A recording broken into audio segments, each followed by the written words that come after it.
Assalomu alaykum onlayn reklama a'zolari. Sizlar bilan g'aybona yana bir bora uchrashib turganimdan nihoyatda xursandman. Bugungi temamiz bo'yin o'mirtqasidagi grisha haqida suhbatlashamiz. Ko'plab insonlar mani qo'lim og'riydi, boshim og'riydi degan bemorlar ko'plab uchraydi. Biz bemorlarga shunaqa tavsiya qilamiz. Bizning Nur Aziz sog'lomlashtirish markazimizni tabiiy giyohlari, sirop malhamlari yordamida bosh miyada og'riq, angsiyada og'riq bo'lsa va qo'lda og'riq bo'ladigan bo'lsa, bo'yin o'mirtqasida grija bo'ladigan bo'lsa, shu holatlarda bemorlarda shunaqa og'riq bezovta qiladi. Endi bo'yin o'mirtqasida grija bo'lib, boshda og'riq bo'lib, orqa miyada og'riq bo'lib, qo'lda og'riq bo'lib bezovtalangan bemorlarimiz ko'plab uchraydi.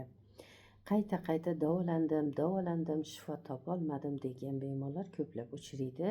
Shunaqa bemorlarga murojaatimiz, tavsiyamiz shu tabiiy Nur Aziz sog'lomlashtirish markazimizni tabiiy giyohlari, sirop malhamlari yordamida bemalol kelib lechini olib sog'ayishlaringiz mumkin. Qayta davolanishga, jarrohlik yo'li qo'llashga umuman hojat qolmaydi. Sog' bo'linglar, omon bo'linglar, layklaringizni bosaveringlar. Kelgusi efirlargacha deb qolaman. Bemorlarga Allohim shifosini bersin. Sog'lom insonlar hech ham bemor bo'lmasin. Layklaringizni bosaveringlar. Yuqorgi efirlarimda aytib o'tganimdek, layklaringiz uchun Allohim o'zi savoblar bilan bahramand qiladi.